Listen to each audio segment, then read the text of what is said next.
Allez, salut tout le monde, salut à tous, on se retrouve dans la taverne pour un format un peu spécial, puisqu'aujourd'hui on va faire alors quelque chose qui est pas mal fait par les anglais. En fait j'ai trouvé pas mal de vidéos anglaises sur plein de vidéos sur même de thèmes, etc. Classées par tiers des unités. Et donc on va commencer aujourd'hui par Isengard. Et je serai en plus accompagné de deux joueurs chevronnés, en la personne de Julien, donc un joueur qui a fait quand même pas mal de TC. Salut. Salut. Et de Bastien, qui a aussi pas mal tournoyé, organisé des tournois, voilà. Ouais, bonsoir. Et puis, c'est deux joueurs qui ont joué aussi Isengard, plus ou moins. Qui connaissent bien Isengard. On va plus jouer contre. Jouer moi j'ai quand même un petit peu joué Isengard, donc ouais, je donc connais ça, un peu. Ils connaissent un petit peu. Donc l'idée, c'est de classer par A, B, C, D. Et puis vraiment, le S, c'est les dieux, quoi. Hein, les auto-include, etc. Ceux qui sont vraiment au-dessus de la mêlée. Si vous aimez le contenu, n'hésitez pas à liker, à partager, à nous mettre aussi vous quel aurait été votre classement, si vous êtes d'accord ou pas avec nos deux spécialistes. Vous avez aussi la page Facebook, notre partenaire MaxiRev qui nous offre une petite réduction lorsque vous commandez des fiches chez eux, en sachant que vous pouvez retrouver ces fiches-là sur le site de MaxiRev. Alors pourquoi Isengard? Parce que c'était une armée qui était où il n'y avait pas trop de figurines, mais à la fois il y en avait assez pour faire une vidéo. C'est une armée qui est assez populaire aussi, tout de même, au final.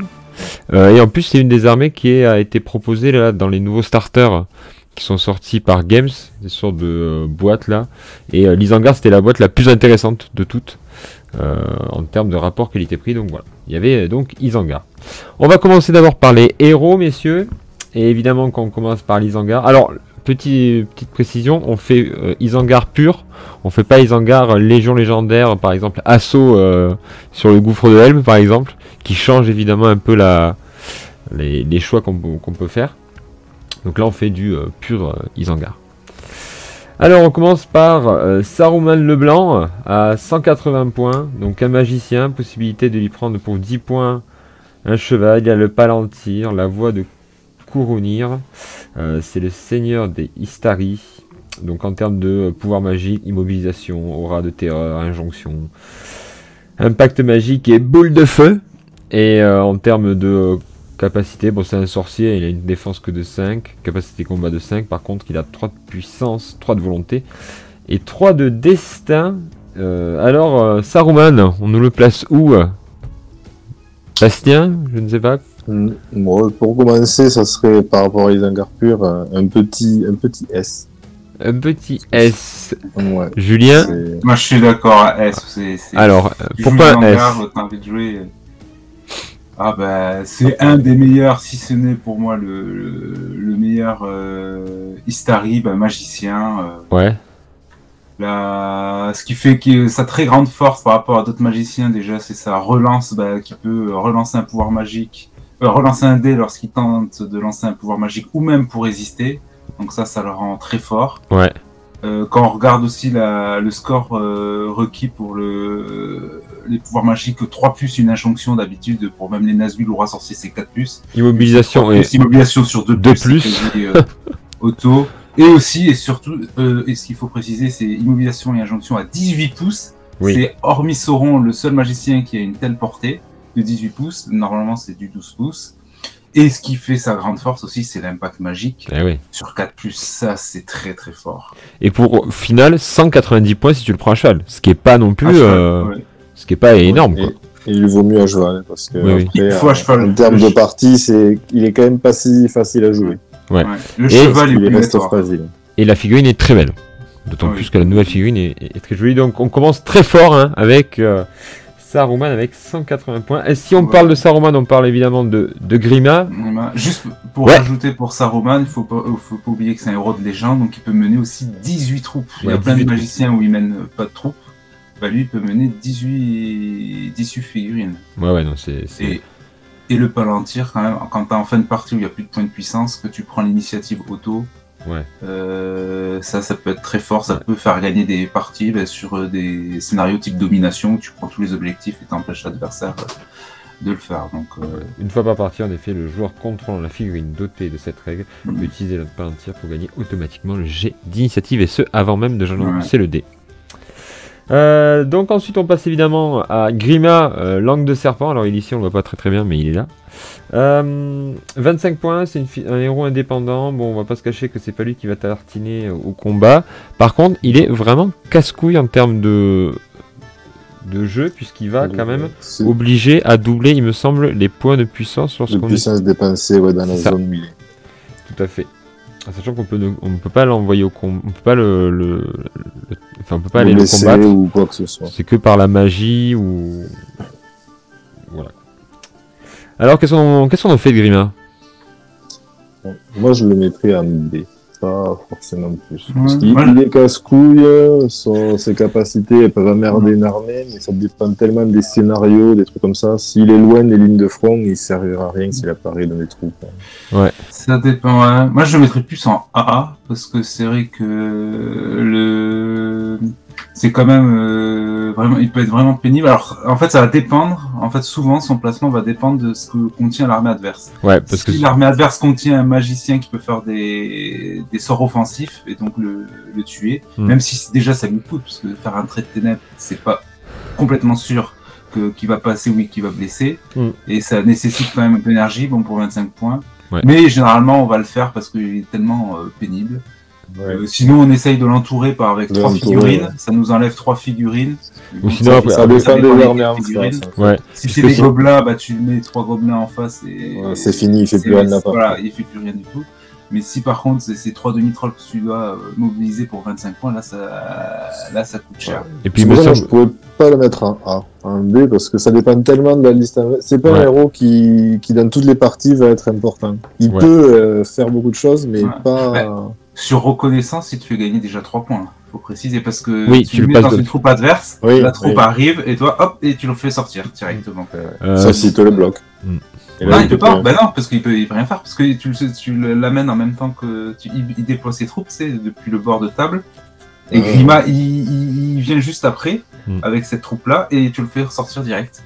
Ouais. Donc tu prends déjà une avance, donc il te fait quasiment gagner rien que sur ce scénario-là. Et ensuite, après, si c'est une armée de cavalerie, par exemple, il aura du mal à suivre et avoir de l'effet, donc c'est vrai que ça va dépendre. Donc moi, je suis assez d'accord aussi sur le côté B, parce qu'en fait, en soi, ça va aussi dépendre du scénario et et de l'armée adverse, donc ça fait. Mais il est pour 25 points, il y a quasiment, tu peux quand même facilement le prendre, quoi. Il va être dans tous les cas. Hein. En tout cas, si tu prends Saruman. Tu joues Grima, moi je joue Grima quasi auto. Ok, bon, on va le laisser en B. Okay.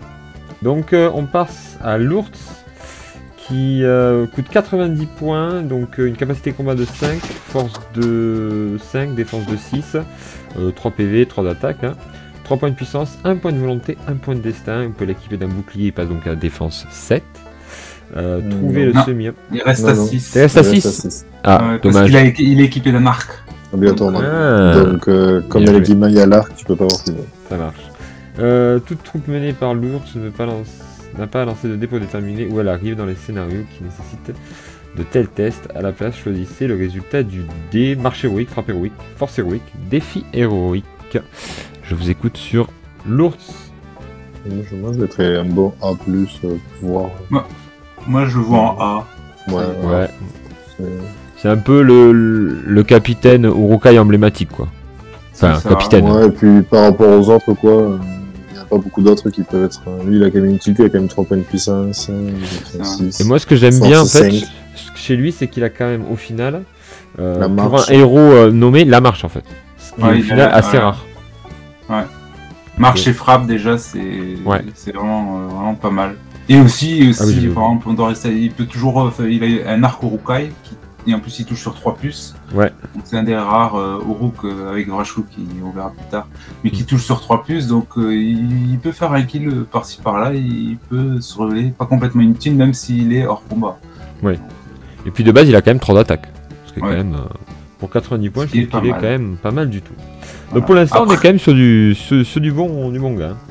Voilà. On Mais passe. généralement, Ouais. si on joue pas Saruman, parce que ce serait Saruman qui est un très très bon général, Mm. ça sera généralement ce sera Lurtz Ouais, qui deviendra général. Et pour un général, par contre, il a qu'un point de destin, donc c'est et défensif, ça peut être un peu fragile. Ouais, c'est clair. Mais bon, c'est la C'est petite faiblesse. On passe ensuite à Ougluk. Ougluk, donc, qui sera un héros commun, 65 points, défense de 5, 2 points de vie, 2 attaques, bravoure de 4, 3 points de puissance toujours, 1 point de volonté, 1 point de destin, et c'est le preneur de tête. Si la force d'Ougluk est démoralisée, celui-ci peut tuer un allié proche au lieu de faire un test de bravoure. Choisissez seulement un guerrier à 2 de Ougluk, donc ça permet de faire sa règle tenez bon, il me semble. Automatiquement, marche héroïque, frappe héroïque et force héroïque. C'est celui qui tient une tête d'orque là. Alors on nous le met où le petit Ougluk pour 65 points? Voilà, en gros, pour moi, c'est un capitaine. Quoi. Il a pas grand chose. Il est encore. Je crois qu'il a moins de défense. Il a un point de puissance en plus, mais il coûte 5 points de plus. Moi, je mettrais pas plus de B. Ah, moi C, moi je vois même Ouais, même C, ouais. Ouais. Tu vois, c'est un capitaine, en gros, il a rien. C'est ça, voilà. Si Les vous voulez que capitaines, ils ont aussi la marche.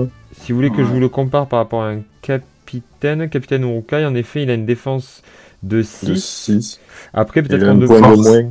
Et en sachant qu'on Voire peut les- 7 si tu lui mets le bouclier en plus. Ouais, en sachant que je pense qu'il vaut peut-être plus le comparer à un capitaine éclaireur, même Urukai, qui dans ce cas-là a une défense de 5, mais peut prendre encore un bouclier et monter à une défense de 6, ce qui n'est pas le cas Ouais. pour. Ouais. C'est moi, ouais. Ça. En fait, le petit avantage c'est qu'il a bon la marche, mais il a la frappe. Ouais, Mais voilà, mais t'as mieux, t'as Lurtz par exemple pour la même chose, pour la frappe, donc il va pas apporter grand chose et sa petite règle spéciale est vraiment pas utile dans l'armée d'Isengard, sachant que le bonus d'armée c'est que c'est démoralisé, tu fais les tests de bravoure à partir de 66%, donc Ouais. si tu dois vraiment utiliser cette règle, c'est vraiment que t'as déjà perdu la partie en fait. c'est ça. Donc, est-ce qu'on le mettrait même pas directement à D, c'est-à-dire on le verra jamais sur la table? Il a la frappe. frappe, donc Ouais. c'est pour ça C'est des fois quand il te manque des points, tu sais pas qui mettre en capitaine, il a quand même la C'est ça. frappe, ça peut. D'accord. Ça le sauve de la dernière chose, rangée. Ouais. c'est ça. Allez, on va on dire que c'est passe. l'action héroïque, voilà. Le fait qu'on peut pas le mettre là, il a quand même la marche et la frappe. Ok. On passe maintenant à Sharku. Donc c'est un orc Isengard, hein. Un héros commun pour 50 points. Il a poignard sournois. Cette arme est une dague de plus chaque fois qu'un héros en contact frappe Sharku et rate son jet pour blesser. Effectue automatiquement une frappe de force 4 contre cette figurine. Donc il peut être monté sur Warg pour 10 points. Ça fait passer le gonze à 60 points, en sachant qu'il a défense 5, 2 attaques, 2 points de vie, une bravoure de 3, 3 puissance, 1 de volonté, 1 de destin. Alors, qu'est-ce qu'on en fait? Moi, je mettrais à. Ouais. Ah, c'est. Ouais, moi j'hésite entre B et C. Ah, Non, pourquoi B, hein? Il a quand même Mais parce qu'en fait, C4. oui, il a un C de 4, mais après tu peux le combiner, il apporte l'impact en fait avec son ward. C'est Ouais. un des seuls héros, Ouais, je crois que c'est même de mémoire, c'est le.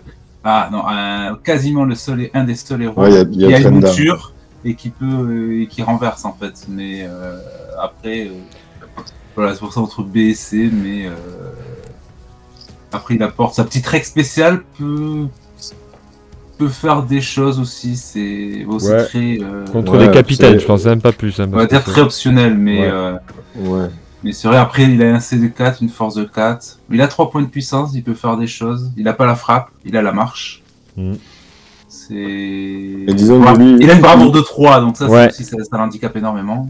à mon avis, ça peut Le être truc, c'est qu'il peut pas jouer seul, quoi. C'est vraiment, Non, s'il ouais. y a le jouer, il est trop dépendant, en fait, du reste de tes Après- héros, en fait. Je trouve que pour 60 points, tu vois, si on devait par exemple le comparer à un Ougluk, bah, ils ont à peu près les mêmes stats, seulement que Ougluk a une meilleure capacité de combat que lui, Et mais il a une Lui, il a mobilité le plus Warg. importante, il a le Warg, voilà. Donc, il peut le renverser et tout. Ouais. Ouais. Ok, bon, bah, on laisse en C. En C, oui. Ouais, ça marche. Alors, on passe maintenant à Vrashku, qui est un héros commun avec 65 points. On va retrouver à peu près toujours le même profil avec 2 attaques, 2 points de vie, 4 de bravoure cette fois-ci, 3 points de puissance, 1 point de volonté, 1 point de destin. Il a la règle par contre Tira Expert et il touche ce 3+, avec une capacité combat de 5. Il est où le wesh? Je l'ai mis où? Il est là. Touc.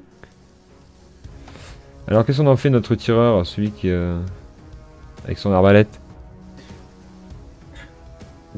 Moi je mettrais B. Moi je mettrais B aussi. Ah, ils sont d'accord. Allez, direct, ils sont d'accord sur du B. Ouais, le fait d'avoir qu'un héros qui tire à 3+, force 4. De tir.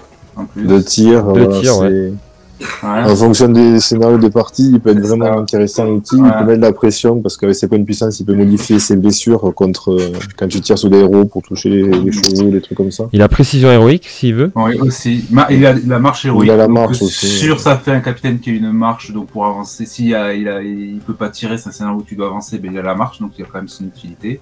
Au corps à corps, ça reste quand même, il a les mêmes sacs que bon capitaine, quoi. En fait, c'est même sac qu'un Oublouk, sauf qu'il a pas la frappe. Ouais, et la précision héroïque, si tu joues en fait pas mal d'arbalétriers, ça peut vraiment être destructeur, parce que de relancer tous les jets sur la trajectoire, tu peux vraiment beaucoup plus facilement cibler les héros qui sont cachés derrière des figurines, qui sont en 3ème, 4ème ou 5ème ligne, les toucher et tuer une monture. Donc ça peut, avec pas mal d'arbalétriers, ça peut être vraiment utile. Ouais. Je pense que c'est à jouer avec quand même quelques arbalétriers pour qu'il soit quand même globalement utile. Oui, voilà. Pour qu'il soit rentable, il faut pas le jouer avec 2 arbalétriers, quoi. Il faut au moins en avoir 6 ou 7. D'accord. Donc plutôt intéressant. Je suis assez ce qu'on voit, moi je trouve ça assez intéressant, c'est que régulièrement les capitaines ont la marche héroïque. Pour des héros nommés, c'est quand même pas mal des Isengard. Ouais. Mais après, les premiers Isengard, s'ils n'ont pas appris à parler Warg, ils n'ont pas vraiment de cavalerie. Ouais, on le verra ça après. Ouais, c'est vrai. Alors ils ont maintenant les Dunedin là, qui ont la cave. Mais les cavaleries d'une landing aussi. D'une landing, ouais. On passe à Mahur, l'une des figurines préférées de Clément, s'il nous regarde en replay. Mahur, qu'est-ce qu'on en fait donc de Mahur? Il est à 60 points, il a une capacité de combat de 5, force de 5, une défense de 5, il a 3 attaques, 2 points de vie, une bravoure de 4. Par contre, il a que 2 points de puissance, une point de volonté, 1 point de destin. Si votre armée inclut Mahur, chaque éclaireur Urukai de sa troupe peut devenir un maraudeur pour 1 point supplémentaire par figurine. Les maraudeurs ont un mouvement de 8. Moi, alors, je mettrais aussi un B. Pareil, B aussi. Parce qu'en gros, c'est un peu comme Vrafou, c'est un personnage, si on le joue avec des éclaireurs, il peut être très très intéressant. Après, il a que 2 points de puissance, mais le fait de pouvoir bouger à 8 pouces, en plus il a la marche, donc potentiellement ils peuvent bouger à 11 pouces. 11 pouces. Et 3 si attaques. t'as un tambour, oui, 3 attaques. Si t'as un tambour, on n'en parle pas. C'est ça. Donc, non, ouais, c'est. Lui, pareil, ça reste un bon petit capitaine. C'est vrai, ouais. Ça. Clément, la seule faiblesse. Ouais, vas-y, La seule faiblesse, voilà, c'est qu'il a pas la frappe. Ouais. Du coup, il peut. On a envie de l'envoyer avec ses 3 attaques au corps à corps. Mais si tu tombes contre un héros plus fort que toi, en fait, comme il est défensivement, il est très faible. Parce que défense 5, 2 PV, 1 destin. Si tu perds le duel, presque tu vas le perdre en fait. Ouais, en fait, c'est plus un meuleur de piétons que. Voilà, avec leurs 8 pouces, pouvoir prendre par le flanc, essayer de. C'est ça, faire un combat héroïque et tu peux faire des choses avec. Mais... Ouais. Enfin, clairement, si tu mets des éclaireurs Urukai, autant le mettre lui. Ah oui, clairement. Tu joues pas d'éclaireur si t'as pas lui. Sauf si tu veux 1 ou 2 archers éclaireurs pour juste gardien d'objectif. Tu puisses en plus un peu bouger et tirer quand même par rapport aux arbalétriers, tu peux pas faire ça. Mais... Ça marche. On passe ensuite à Trident, le fléau des loups. Donc il coûte 85 points, il a une capacité de combat de 5, force de 5, défense de 5, il a 2 attaques, 2 points de vie, 4 de bravoure. Il va avoir 3 points de puissance, 2 points de volonté, 2 points de destin. Donc c'est l'un des tout premiers qu'on voit avec 2 points de volonté, 2 points de destin dans les capitaines. On peut le monter à cheval pour 10 points, ce qui fait passer la figurine à 95. Il a le seigneur des pays de Dain. Il a la règle tenez bon à 12 et ainsi que la règle spéciale coup puissant. Est-ce qu'on peut nous dire ce que ça fait coup puissant? C'est en gros chaque blessure se fait 2 PV au lieu de 1. Oh, ça tape fort. Donc c'est... Ce qui est assez marrant, c'est que Trident, on le voit pas. Enfin, maintenant avec les nouveaux petits héros d'une landing, c'est pas forcément. Je sais pas s'il revient souvent. Je sais pas. Alors qu'est-ce qu'on en fait de Trident? Moi, je serais partagé entre le S et le A. Ouais, moi j'étais plus parti pour le A. Ouais. S, c'est quand même l'équivalent de Papy, hein. Ouais, mais il a la frappe. Le fait dès qu'il fait une blessure, il en fait 2. Il a quand même 2 points de destin, 2 points de volonté, 3 points de puissance. Après aussi, il a une épée, une hache à 2 mains, donc en fait, c'est un peu l'inconvénient. Tu peux en fait tailler pour passer à force 6, mais si tu tailles, tu es obligé d'utiliser ta hache à deux mains. D'accord. Donc en fait, donc t'as le malus. c'est ça, de -1. Donc en fait, si tu veux tuer quelque chose à grosse défense, il peut être utile, mais il faut avoir d'autres figues autour pour pouvoir gagner le duel. Il peut pas gagner le duel tout seul. Mais il peut taper très très fort, parce que tu passes à force 6 avec +1 pour blesser. Donc un équivalent presque à force 8, et chaque PV et chaque blessure fait 2 PV. Donc voilà, imaginons, il y a une ombre en face. Par exemple, il a chargé, il gagne le duel, force 6, défense 8, c'est du 5+, avec son +1, c'est du 4+, et chaque blessure, en plus il renverse, il est monté, et chaque blessure fait 2 PV, donc voilà, s'il gagne le duel contre une ombre, par exemple, et qu'il fait ça, il a one-shot facilement. En vrai, par rapport aux figures, tous les hangars, c'est un des rares qui peut être à cheval. Oui. En vrai, franchement, je trouve qu'il est vraiment intéressant. Et puis, rares sont les figurines à force 5, quand même. En termes de héros, quand même. En nombre. Donc, est-ce que... un héros monté à force 5, oui, c'est assez rare. Donc, c'est pour ça que moi, je voyais en A. En fait. Allez, A. Mais après, qui c'est qui voulait... C'est toi, Moi, je le voyais entre les deux, ouais. Parce que après, la question, c'est est-ce qu'on va avoir une figurine qu'on va réussir à mettre au même niveau que Saruman? Est-ce qu'il nous en reste? Ah, c'est possible. C'est possible. Allez, on le met en A et on verra si... à la suite. Ensuite, on passe à des figurines du film, cette fois-ci aussi, avec Snaga, le capitaine Orc, qui coûte 50 points. C'est un serviteur du Mordor. Snaga ne peut inclure que des orques dans sa troupe. Esprit rotor, Snaga peut choisir de ne pas participer à une action héroïque lancée par un héros allié et sera tout de même capable d'agir normalement le reste du tour. Donc il a une capacité combat de 4, force de 4, défense 5, 2 points de vie, 2 attaques, bravoure de 3, 3 points de puissance, 1 point de volonté, 1 point de destin.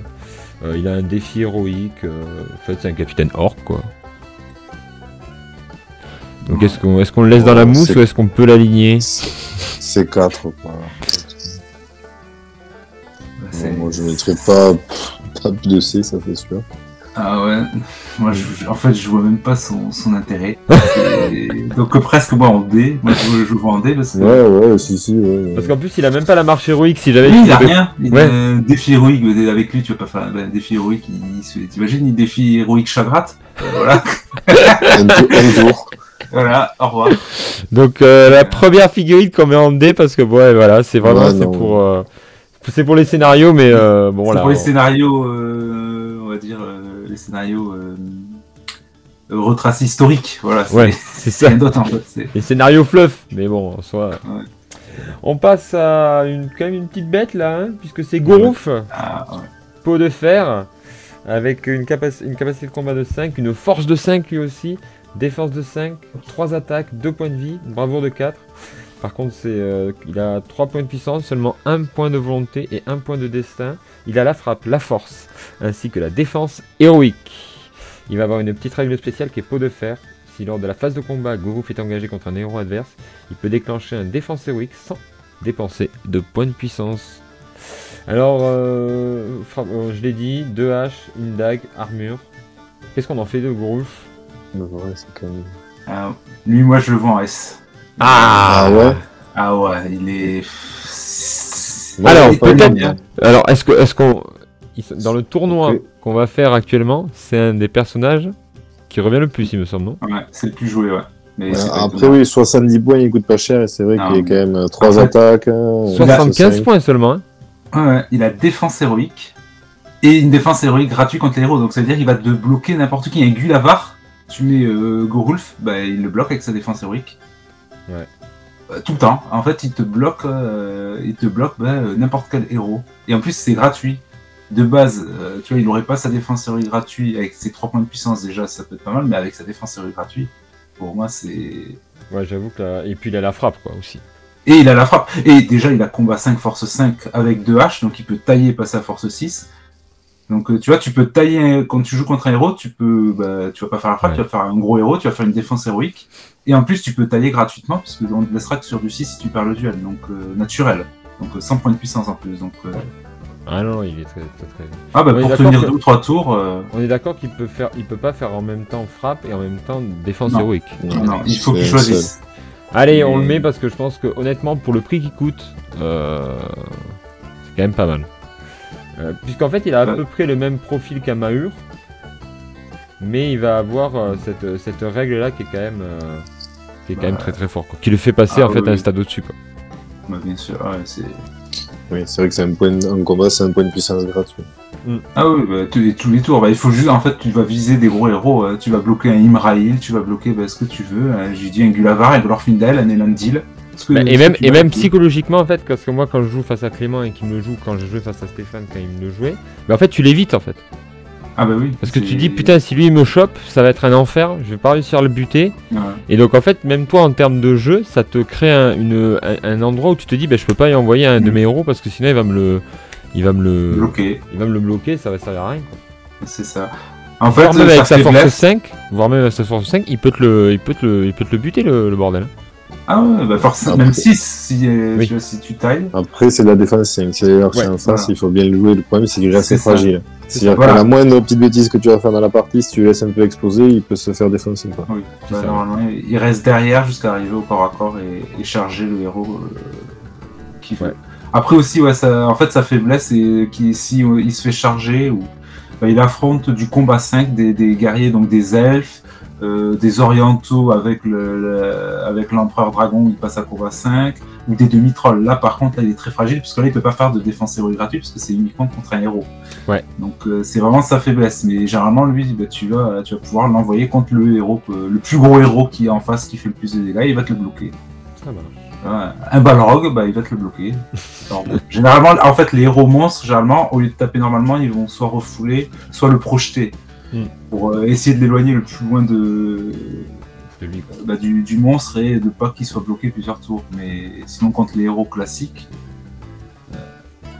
vraiment, il est vraiment bien. Ça marche. On passe avec la caution féminine de Isengard, Frida Longlance, avec 65 points. Donc, elle a une capacité de combat de 5, force de 4, défense de 6, 2 attaques, 2 points de vie, une bravoure de 4. 3 points de puissance, un point de volonté et un point de destin. Donc les figurines de cavalerie ne gagnent pas un bonus d'attaque supplémentaire et ne renversent pas lors d'un combat qui inclut Frida, même si elle n'apporte qu'en soutien. À bas les selles, Frida et les figurines du Pays de Dain en mode 3 d'elle peuvent relancer les jets pour blesser contre les montures pendant la phase de combat. Tout ça, je l'ai déjà dit, pour 65 points et c'est un héros commun. Qu'est-ce qu'on en fait de Frida ?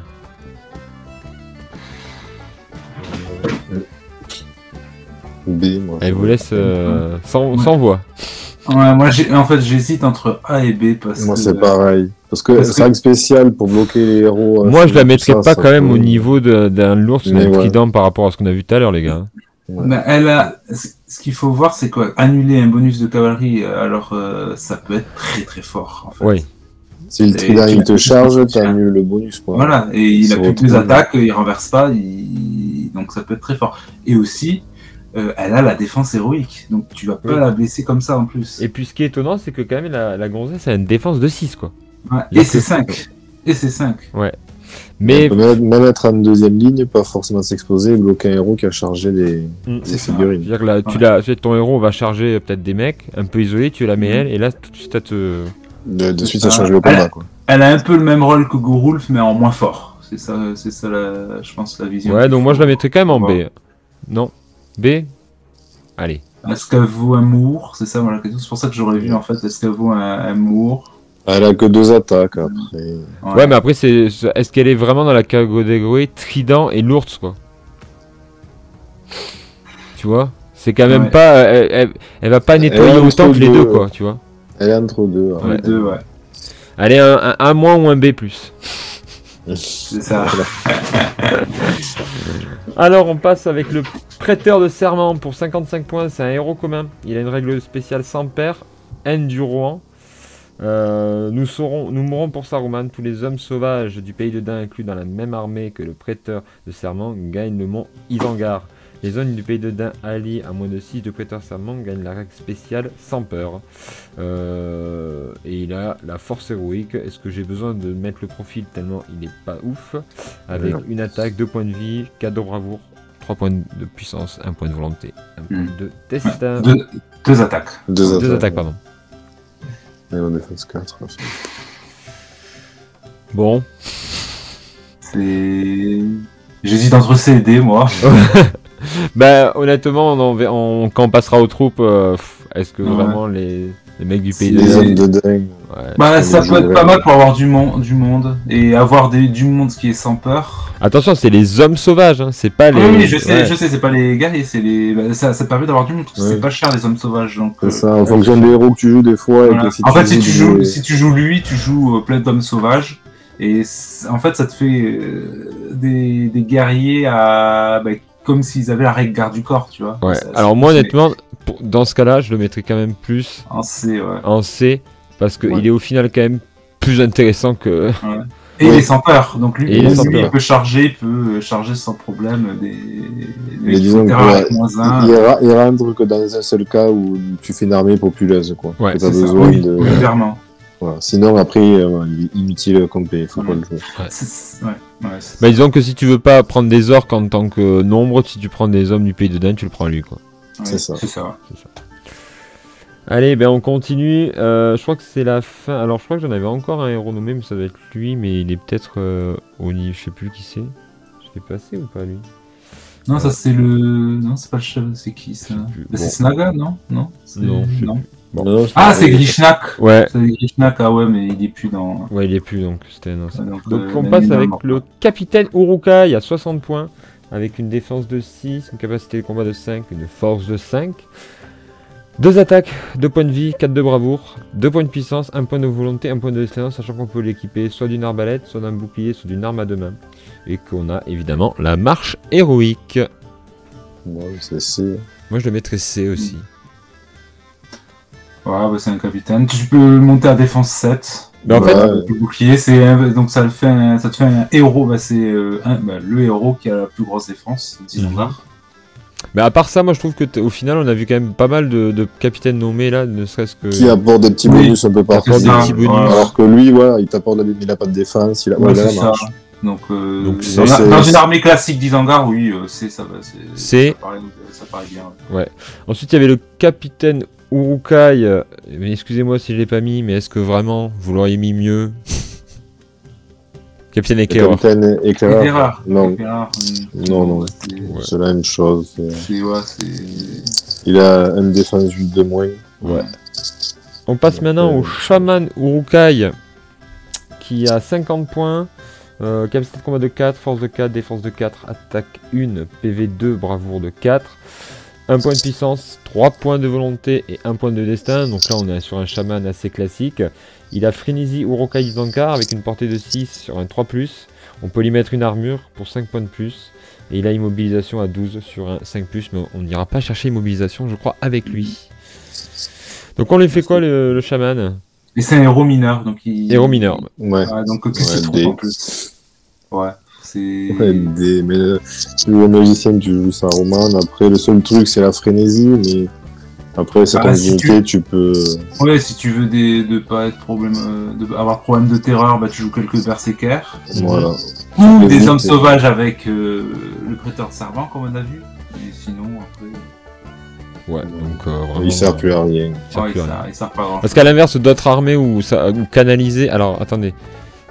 De base, ça permet de réussir les tests de bravoure, on est d'accord? C'est ça. Et canaliser, c'est sur un 6, t'es pas blessé en fait. Voilà. Mais en fait, t'ignores la blessure. En fait, je pense que le problème de l'Izengar, c'est que t'es déjà une armée un peu d'élite dans le mal en termes de coups. Et c'est plutôt sur des armées nombreuses comme les gobelins où ça va être un peu utile. Puis ta bravoure en général, les Urukai est pas dégueulasse en soi, donc je sais pas. Après t'avais aucun cas à la garde du corps, mais je suis pas sûr que ce soit en effet très très rentable. Non, donc comme je disais, t'as les berserkers qui sont... qui ont bravoure 7. Ouais, voilà. Ensuite, on va avoir une figurine qui peut être intéressante peut-être, c'est les tambours Urukai pour 35 points, c'est un héros indépendant. Il a tambour de guerre qui est uniquement utilisable sur les Urukai d'Izengar. Bravoure de 4, 1 point de vie, 1 d'attaque, 5 de défense et 1 point de destin. Un tambour pour les Izengar. Intéressant ou pas? Si tu joues que des Urukai d'Izengar, donc ça veut dire pas Gorulf, pas des hommes sauvages, ou, pas d'une pas d'orc non plus, ça peut être intéressant. Mais bon, après c'est pas... Pour avoir de la mobilité, c'est... Du C alors. Ouais, dans certains cas d'armée ou dans certains trucs, ça peut avoir son petit plus, mais après. Moins impactant que dans une armée peut-être du Mordor ou des gobelins, non? Gobelins c'est différent, mais après l'armée du Mordor, un tambour c'est à peu près le même effet. Après ça dépend ce que tu joues. Ouais, d'accord. Quand tu joues, si on parlait du Mordor, Numénorien noir et des orques de Moranon derrière, là c'est inutile parce que t'as les Numénorien noirs qui bénéficient pas. Alors que si tu joues full orc, là oui, donc c'est un peu le même principe. Dans des builds assez spécifiques. Ouais. On finit avec 2 capitaines ordinaires. Le chef du pays de Dain pour 55 points. Je vais pas vous le cacher, c'est un capitaine assez classique avec force de 5, défense de 5, capacité de combat de 4. 2 attaques, 2 PV, 4 de bravoure, 2 points de puissance, 2 points de volonté, 1 point de destin. Il peut avoir un arc. Et il peut échanger une hache à 2 mains par une hache et un bouclier. Il a la marche héroïque évidemment. En fait, j'ai envie de dire, avec tous les petits héros qu'on a maintenant qui sont sortis pour... Avec toutes les règles spéciales qu'ils ont, en fait, ils ont plus aucune utilité.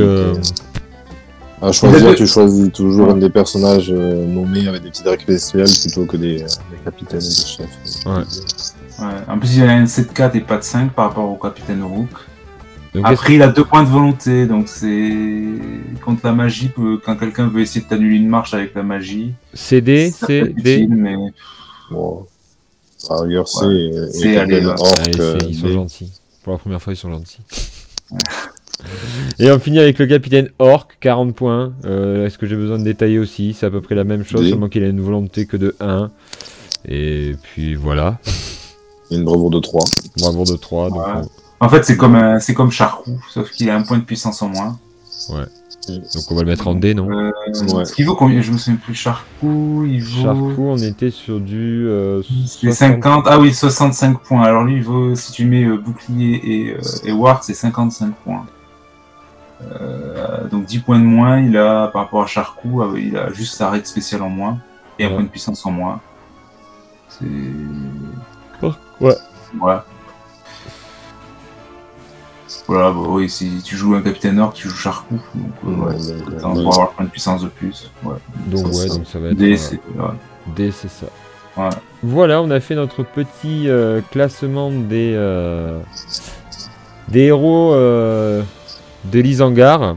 Alors, et le Gorulf donc et Saruman qui finissent en god tier, au-dessus de la mêlée.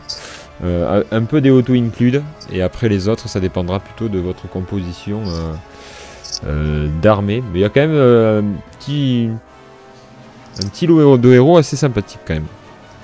Ouais, et assez varié. Ouais.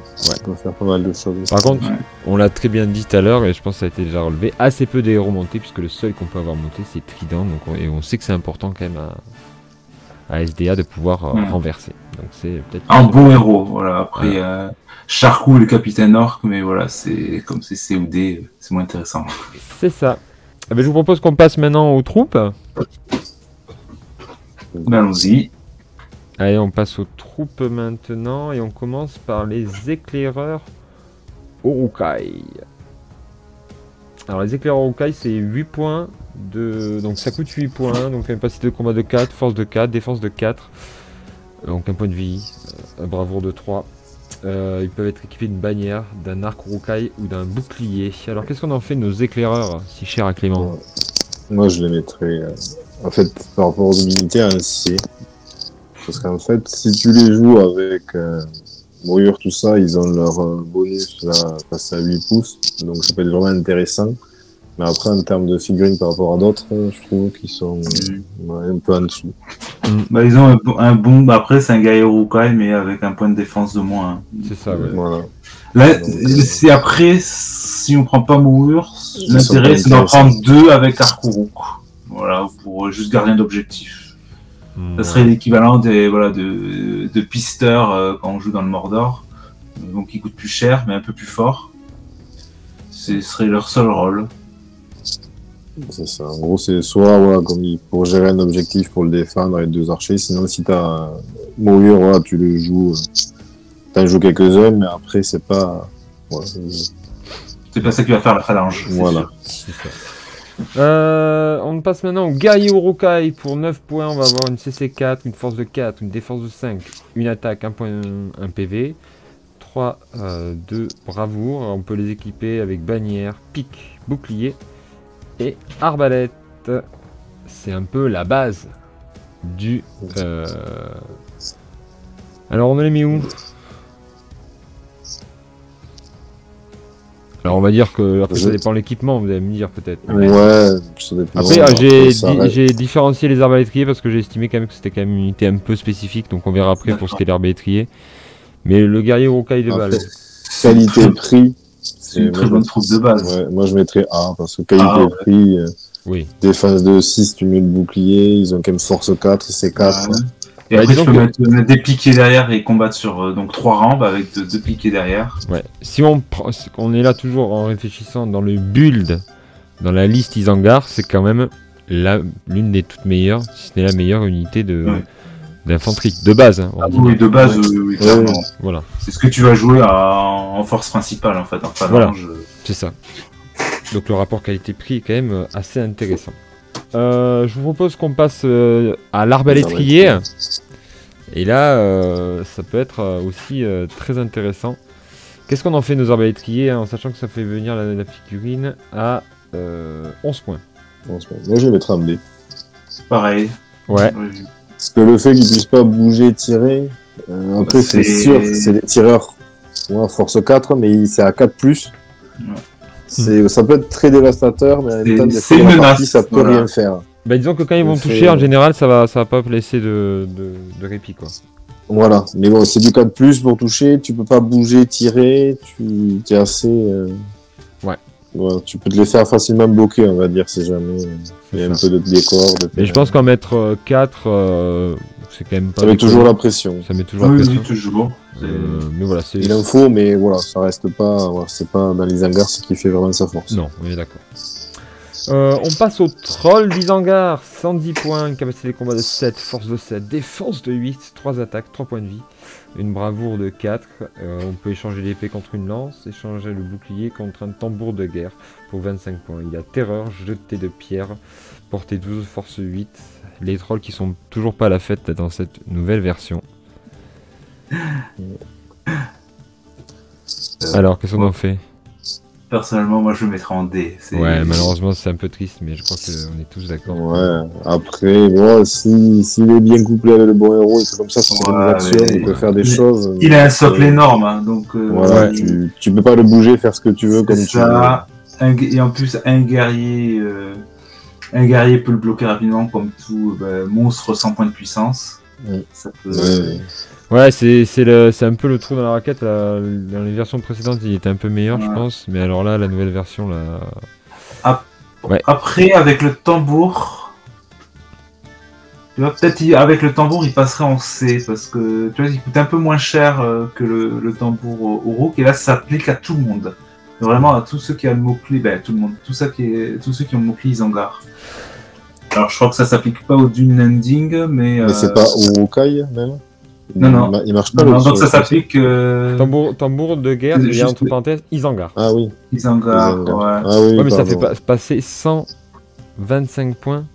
Ouais, ça fait cher, ouais. 135, pardon. Ça fait trop cher. Ouais. Bon, au moins ça te fait un tambour, t'es sûr qu'il va vivre, mais ouais, c'est pas. Bon, 200D, ouais, je pense que ça peut. Ouais, D, je pense que malheureusement ça passe, même si ça fait partie des figurines, c'est magnifique, mais bon. Ensuite, on a les Urukai sauvages, 13 points, capacité de combat de 4, force de 4, défense de 4. Ils ont 2 attaques, 1 point de vie, une bravoure de 5. Ils ont 2 épées, ils ont une règle spéciale qui est insensible à la douleur. À chaque fois qu'un Uruk sauvage subit une blessure, lancez un D6. Sur un 6, la blessure est ignorée. Exactement comme si c'était un point de destin utilisé. Ceci n'est pas cumulatif avec d'autres règles conférant le même effet. Donc ils ont une sauvegarde un peu invulnérable à 6. Quoi. Ouais, mais après, ouais, moi je mettrais pas plus haut que B. Ouais, moi je serais entre même C, moi je verrais. Parce que... Ouais, après ils ont une frénésie quasiment. Alors est-ce que c'est mais en fait, tu prends pour 2 points de plus, autant prendre presque je préfère même un Berserker en fait. Oui, ce que j'allais dire en fait. Moi, c'est ça, tu prends. Mais c'est pour ça que je mettrais pas plus haut que B, parce que derrière, pour moi, il est au-dessus.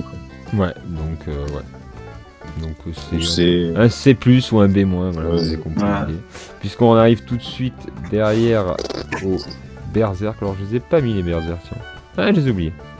Ouais, voilà, sanction, je les ai oubliés. Mince. Donc le Berserk Urukai, 15 points. Il a une... Oh là, il a plein de règles spéciales. Donc il y a une défense de 5, force de 5, capacité de combat de... Alors, défense de 5, force de 4, capacité de combat de 4, 2 attaques, 1 point de vie et une bravoure de 7. Figurine préférée de Clément.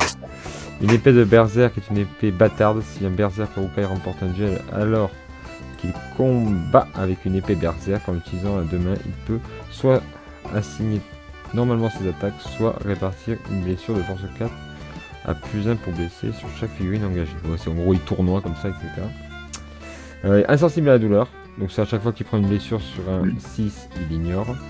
Et imperméable aux flèches, imperméable aux flèches, les Berserk Urukai comptent comme ayant une défense de 6 quand une figurine ennemie effectue une attaque à tir contre eux.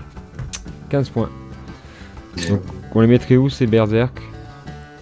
Moi je les mettrais en S par rapport aux figurines Isengard. Moi je mettrais plus en A. Parce que ils ont une défense de 5 au corps à corps, donc si tu perds le duel, ça peut vite tomber quand même. Ouais. Après c'est sûr que c'est bien meilleur que les Uruks sauvages, parce que quand on voit la différence pour 2 points de plus, ils ont 2 points de bravoure de plus, 1 point de défense en plus, et la règle en plus défense 6 contre les flèches, donc ça les rend... Tant qu'en plus ils ont une épée bâtarde, ça veut dire que tu peux potentiellement l'utiliser à deux mains quand tu combines avec d'autres héros pour qu'ils tapent bien plus fort. Donc si t'en mettais, en mettre pas beaucoup, t'en mets en A, c'est ça? Parce que là il y a quand même une... En termes de... C'est la première fois que vous avez un avis aussi tranché les gars, entre quand même A et C. Donc Julien, pourquoi C? Bastien, pourquoi C? Ah non, moi je dis S. Ah S, pardon. Ah pardon, excuse-moi. Non, parce que par rapport aux autres figurines d'Isengard, pour moi il n'y a pas beaucoup de figurines qui qualité-prix en fait au mieux. D'accord, ah oui, donc ouais, vous en pouvez plutôt. Moi j'en ai une pour S. Ouais, oui, moi aussi. Je vois laquelle tu joues, voilà, mais... Oui, d'accord. Bon, je le rajouterai, mais on va le mettre en A à côté des guerriers classiques. Là, je vais le mettre là. Comme ça. Parce que moi, je trouve qu'ils sont quand même au-dessus des guerriers classiques. Bah, ils valent quand même 50% de points en plus que les guerriers classiques, c'est pour ça. Ouais. Et que c'est que 1 PV défense 5. Alors que les guerriers classiques, la première ligne, c'est 2 attaques. C'est 2 attaques, mais. Bravoure 7, donc tu veux pas lier à... Ça, oui, pour la terreur, ça c'est vraiment, c'est eux qui sont utiles pour la terreur. C'est ça, je trouve qu'ils sont quand même vachement intéressants. D'accord, bon ben on verra, peut-être que je les mettrai en S alors. Comme ça sera plus facile au montage pour moi de rajouter. Ok, mais même si je sais qu'il y a une autre figurine qui doit arriver en S aussi. On passe maintenant à peut-être une figurine intéressante, c'est les Cavaliers du Pays de Dain. Par contre qui coûte une blinde sur Forge World il me semble. Oui, on parle pas. C'est 12 points, armure, bouclier, cheval, hache et dague. Bon après vous pouvez prendre des proxys vikings, ça marche très bien. Tuer les montures tant qu'ils ont les cavaleries du Pays de Dain. Relance 1 pour blesser contre les montures. Donc capacité de combat de 4, pas ouf. Force de 4, défense de 5. De 3 à capacité de 3 à la capacité de combat. C'est 3, rien que ça. 3 à la capacité de combat, force de 4, défense de 5, une attaque, 1 point de vie, 3 de bravo. 12 points. Écoute, l'une des rares cavaleries de... Ouais, mais... Avec les chevaucheurs de Warg, en fait, quand tu compares aux chevaucheurs de Warg, qui vaut 11 points de base, et donc tu mets plus un point de le bouclier, donc 12 points aussi, le même prix, t'as en fait quasiment, t'as la même chose, sauf qu'ils ont un point de bravoure de plus. Le chevaucheur de Warg a la bravoure 2. Et un de défense. Et non, la défense est la même, du coup, parce que j'ai dit que pour avoir 12 points, en fait, le chevaucheur de Warg, 12 points, c'est avec bouclier. Et l'autre différence, c'est qu'aussi, on peut voir, c'est qu'ils ont une hache, donc tu peux tailler avec eux pour passer à force 5, faire des coups force 5. Et ils ont une petite règle spéciale pour relancer les 1 contre les montures. Alors là, c'est vraiment très très spécifique. Ouais. Au final, tu l'utilises pas souvent. Ce qui est intéressant, c'est que tu la payes pas la règle, puisqu'on voit qu'ils coûtent quasiment le même point qu'un cheval. Ils coûtent le même point, ils ont un point de bravoure de plus que le Warg et ils ont une hache. Donc c'est mieux. Après, l'inconvénient, c'est que si tu perds le cavalier, le cheval s'enfuit alors que le Warg peut rester. Ouais. Et le C2-3 quand même. Les chevaucheurs de Warg ont C3 aussi. Donc, si on doit choisir en termes de cavalerie, on prend lesquels? On n'en prend pas trop, on en prend quelques-unes pour contrer la cavalerie en face. On mais met- c'est pas, on c'est met pas C ça ou qui B? fait- On met C ou B? Moi, je les mettrais pas en C quand même. Hein. Non? Si. Si? Moi, je les mettrais en C. Je sais pas, c'est... Après, c'est pas si cher que ça à 12 points pour... c'est de la cavalerie Force 4, tu peux tailler quand même, donc c'est Ouais, assez ouais, rare, c'est- donc je mettrais plutôt en B. En B, ok. Ouais. Et Bravoure 3. Tu sais que finalement, quand on compare en Isengard, on voit souvent les chevaucheurs de War.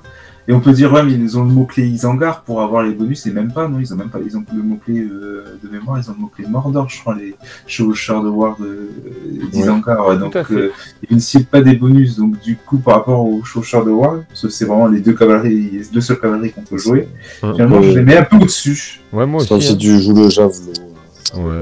Waouh, Mais bon. on en parlera après, mais... Ouais, mais bon. Mais c'est le seul petit truc qu'il peut y avoir en plus après. Ensuite, Ouais. on passe toujours on reste dans le pays de Dain, puisqu'on va passer au Ulskar du pays de Dain à 11 points. Donc, capacité de combat de 3, force de 4, défense de 5, une attaque, un point de vie, bravoure de 3. Hache de guerre du pays de Dain, cette arme peut être utilisée comme lance ou arme à deux mains. Là, on retrouve quelque chose qu'on voit aussi chez les hommes de l'Ansarnache. Mais ils ont la garde spéciale garde du corps, qui est intéressante, je trouve. Et enfin, ils ont faveur du chef de guerre, les Huskard, qui soutiennent un combat à moins de 3 d'un héros du pays de Dain, gagnent le bonus de plus 1 au combat pour la durée du combat. Donc, ils passent à capacité de combat de 4.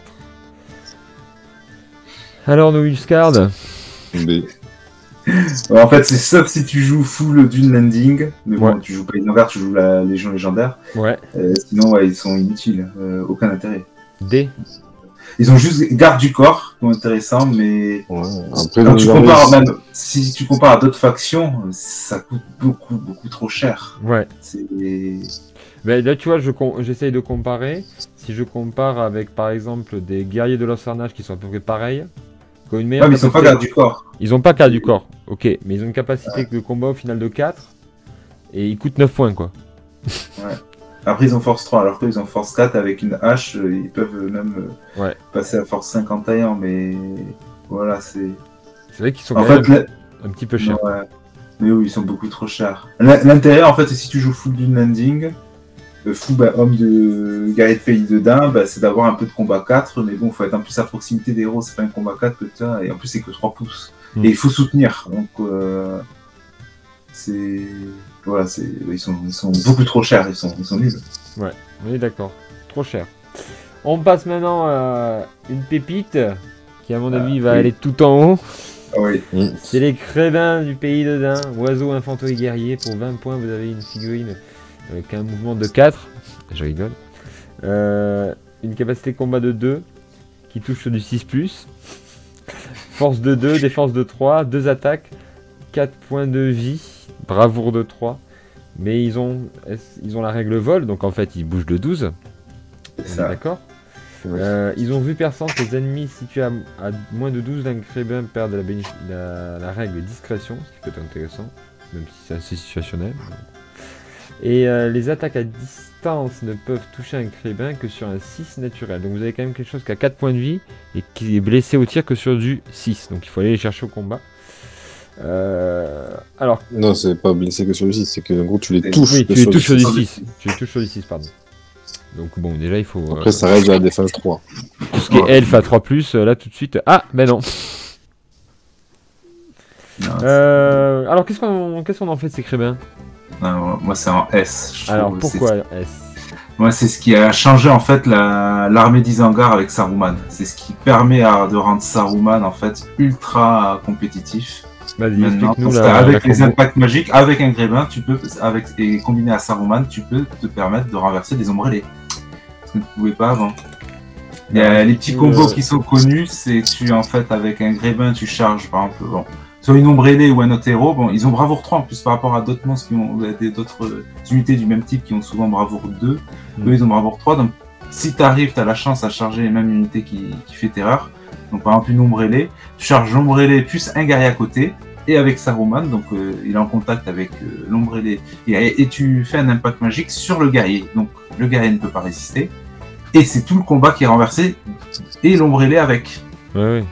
Donc il y a des combos à faire, tu peux avec le Greyman qui rend Saruman en fait très forte. Et après aussi, ça te permet de bloquer des héros, parce que 4 PV, si un héros il n'a pas chargé, ou tu peux le bloquer avec 4 PV, ça se fait, même si c'est de la défense 3, faut faire les 4 blessures. Disons qu'un héros qui serait engagé dans un combat et qui a dit combat héroïque, si toi après tu contres en mettant un crébin à 12, il peut pas le faire. Il peut pas le tuer parce qu'il va être limité en termes de trucs et tu lui niques son combat héroïque aussi. C'est ça. Donc ça vient tout en haut en S, hein, donc c'est vrai que quasiment dès qu'il y a une armée d'Isengard, il y aura des crébins en face. Et alors comment on peut... Ouais, dis-moi. Aussi autre chose là, on n'a pas parlé, mais c'est une notion de vue perçante qui permet en fait aux ennemis situés à moins de 12 pouces d'un grébin qui perd le bénéfice de la règle discrétion. Je rappelle, discrétion, ça permet en fait de si on est partiellement masqué par un décor, par exemple il y a un elfe avec une cape elfique, on peut pas le voir à plus de 6 pouces.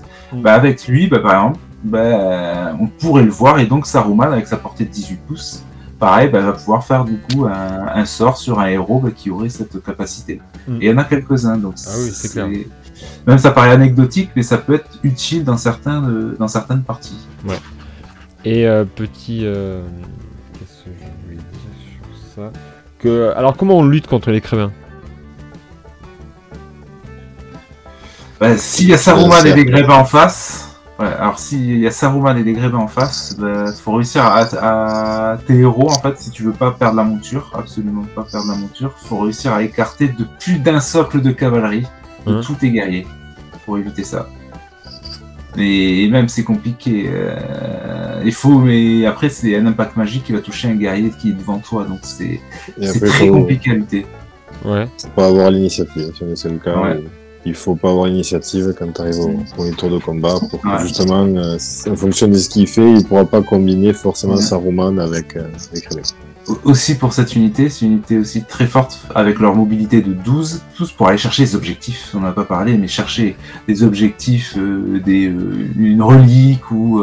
parce que comme c'est une infanterie, l'oiseau peut creuser, récupérer une relique, pour capturer des objectifs sur domination, capturer contrôle... Comme ça vole, en plus, tu peux les placer sur des décors sans pouvoir être embêté. Parce que au tir, on ne touche que sur du 6, hors Legolas, avec son tir unique. Et donc on peut pas venir te le chercher. Donc intéressant. Très très intéressant pour moi. Je sais pas ce que tu en penses, Bastien, mais moi c'est vraiment une unité qui change Isengard. Oui. Qui change l'Isengard avec Saruman, en tout cas. Voilà, c'est surtout combiné avec Saruman, c'est vraiment très très puissant. Ouais. Après, si tu joues pas Saruman, ils ont une utilité, mais du coup ils sont trop fragiles et ça te permet de... Oui, ça c'est sûr que c'est pas eux qui vont faire la différence, mais tu peux bloquer des combats, par exemple derrière une phalange et avoir toute la première ligne si t'as l'initiative. Même emmerder une bannière ou un truc comme ça, c'est qui oblige la personne. Ouais. Mais voilà, ce qui leur ou aller chercher des gardiens d'objectifs. Ça reste si t'as un gars, un objectif, il y a un guerrier qui garde un objectif, il y va, avec ses 2 attaques, il peut gagner le duel. Et même si après, ça reste un C2. Oui, mais il peut gagner quand même. Il peut gagner, mais voilà, 20 points après, je trouve... Au moins contester un objectif, c'est ça. Voilà, c'est plus ça. Oui, puis on se rappelle quand même, il y a des scénarios où le but c'est de sortir de l'autre côté de la table. Tout simplement, tu sais que tu peux essayer de grappiller des points comme ça qui sont pas... Ah oui, lui il reste très intéressant parce que pour le toucher, c'est que du 6 naturel. 12 pouces, il n'y a pas grand chose qui peut le rattraper, donc en jouant bien, il sort. Ok, bon. On passe à une très très bonne unité encore avec les hommes sauvages du pays de Dain. Pour 5 points. Comme on a dit, si on joue un truc, on joue que du nombre, tout ça, sinon... avec le prêteur de serment. Voilà. Alors, est-ce qu'ils sont en D ou est-ce qu'ils sont en C? D, ouais, d'accord. Ouais, c'est...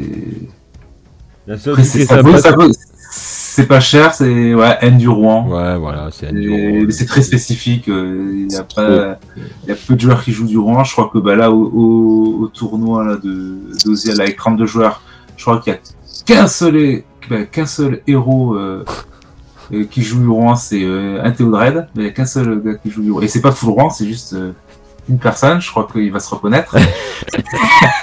Sinon, il n'y a pas de Rouen du tout, donc voilà, ça montre que c'est très très spécifique. Ouais, on est d'accord. Après, ça vaut un prix du gobelin, donc. Oui. Et avec le prêteur de serment, tu peux les avoir sans peur, mais bon, défense. Disons qu'honnêtement, si tu es dans l'esprit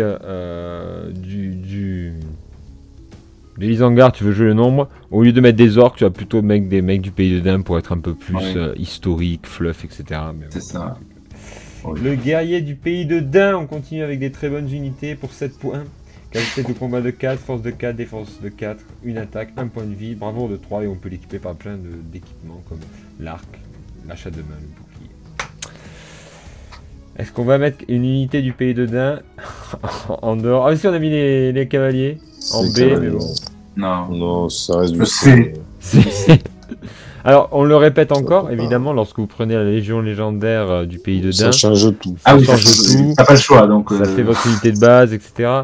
Mais disons que quand vous faites une armée d'Isengard sans légion légendaire, ben, clairement, vous n'allez pas prendre tout ce qui est du pays de Dain, quoi. Sauf peut-être la cavalerie, comme on l'a dit, parce que ça tient pas à la comparaison, quoi. T'en prends 2, quoi. C'est ça, non, ouais. En fait, tu prends des Uruk, en fait, c'est bien mieux que ça. Après, moi, je le mettrais en C, juste parce qu'ils ont mis H, donc tu peux tailler et passer à force 5. Mais c'est le seul truc que je vois. En fait, tu prends même sans bouclier. En gros, le but, c'est juste d'avoir des unités force 5. Qui tapent qui peut aller à force 5 en taillant. Et donc, tu t'en fous de la défense, parce que tu diminues ta défense, donc tu les prends même sans bouclier, juste pour ça. Mais... Je les ajouterai après au montage, mais est-ce que on a besoin de classer les guerriers orques quelque part? Ils peuvent être utiles en fait si tu veux avoir du nombre et faire des lanciers. Donc tu mets quelques lanciers orques derrière pour apporter les combats, mais après c'est. Ouais, mais parce que c'est pour du nombre, donc ça reste. C'est comme les hommes de Dain. C'est du dé encore. Ouais. Mais ils ont quand même une meilleure utilité quand même que tout ce qu'on a vu Parce que si tu veux des lanciers, tu vas prendre plus des orques que des Luscars. Ah, bien sûr, oui. C'est pour ça on sait, on va les mettre au-dessus. C'est en C. Oui. Les chevaucheurs de Warg, est-ce qu'on les met en C aussi ou on les met en D? Moi je les mettrais en quoi? Ça reste une cavalerie. En plus, le Warg n'est pas forcément obligé de partir, ses cavaliers meurent.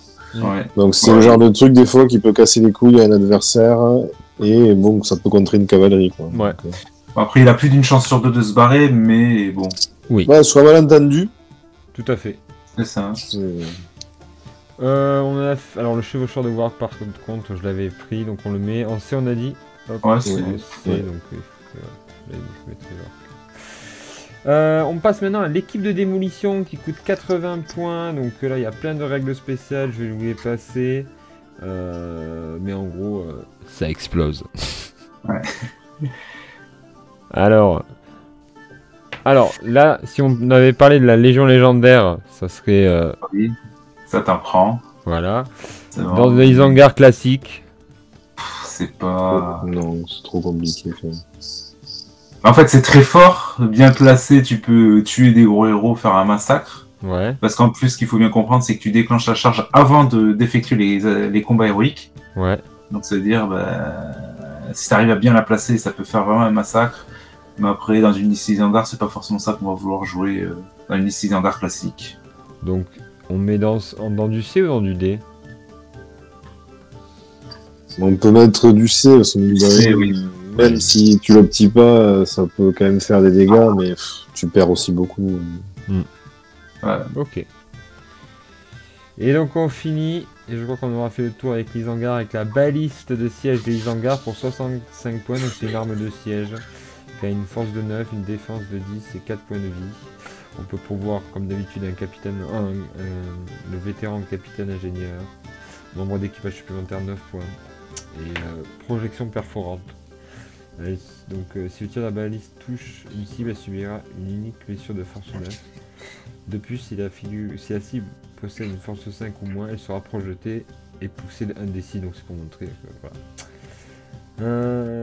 Lever les échelles, donc ça c'est autre chose pour le siège précis. Les tirs de la baliste des sièges d'Isengard ne disperseront que sur une distance de 3 plutôt que de 6. La baliste d'Isengard a une portée de 6 à 48. C'est ça. Et si tu prends l'option construction supérieure, ça passe à 60, je crois. Ça augmente de 12 Ils avaient pas nerfé par rapport à la Légion légendaire, le truc. En fait, le nerf est déjà pris en compte. En fait, c'est la portée minimale. En fait, avant, t'avais pas de portée minimale, maintenant, ils l'ont passé à 6. Ok. Ouais, c'est un nerf. Oui, voilà. Un pseudo-nerf. Ouais. Voilà. Mais bon. Alors, on en met où notre baliste? En fait, comme toute arme hors légion légendaire, comme toute arme de siège, c'est complètement aléatoire. Ouais. Si tu touches, ça peut faire des dégâts. Bah, si t'arrives à toucher un troll, bah, tu peux le one-shot. Tu peux one-shot des héros avec un peu de chance, mais après, c'est très aléatoire au tir. Alors que voilà, justement, dans la légion légendaire, bah, tu fiabilises énormément la baliste avec toutes les relances. Tu la rend très très très forte. Ouais. Mais dans une armée d'Isengard classique... C'est... Oui. Parce que D, quand même, c'est au niveau des... Non, pas deux, parce que ça met quand même la pression. Parce que, ouais, c'est... Allez, ouais. Il suffit qu'elle réussisse une seule fois et ça peut te défoncer. Et t'as un point de puissance avec le vétéran, donc tu peux faire une petite modif. Si t'as si sur une déviation tu fais 5, bah, tu peux passer en 6 et viser le héros que tu voulais vraiment.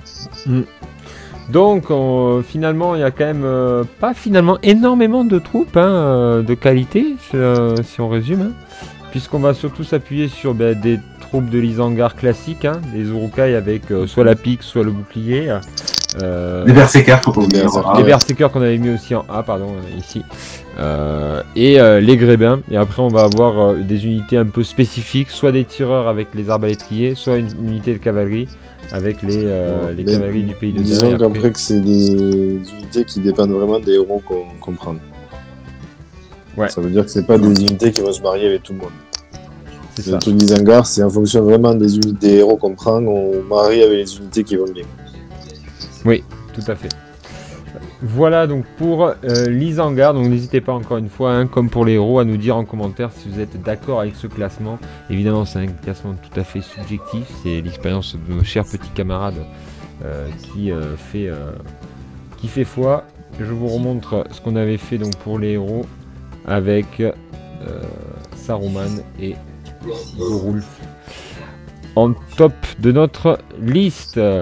Voilà, c'était tout pour nous. Juste pour préciser, souvent dans la liste Isengard compétitif qu'on voit, en Froné, souvent c'est en 800 points, c'est Saruman, Gorulf, Lurtz avec ou non Grima. Mais voilà, c'est vraiment le trio classique qu'on retrouve tout le temps dans les armées compétitives d'Isengard. Et avec des grébins, des guerriers rouges, et ce qu'on a vu dans c'est ce qu'on retrouve donc dans ce que nous ont dit Julien et Bastien.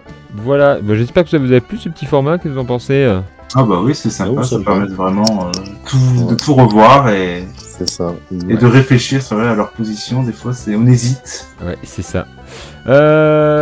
Voilà, qu'est-ce qu'on pourrait faire comme prochaine liste? Est-ce qu'on met en sondage sur la page Facebook ou est-ce que vous voulez décider? Voilà, on peut mettre en sondage. Un sondage, ça peut être sympa, comme ça nous, ça sera la surprise nous aussi de savoir qu'est-ce que vous voulez avoir la prochaine fois. On espère une armée du bien, on a fait une armée du mal, donc on pourrait peut-être à une armée du bien, mais on laisse le sondage décider. Ouais, et là on va tomber sur les bandits de Sharkett. Voilà, bon, au moins ça sera rapide. Oui, c'est clair. Bon, merci en tout cas, on se retrouve très vite dans la taverne. Allez, merci ciao. à toi et à bientôt. Salut les gars. Alors attendez, hop.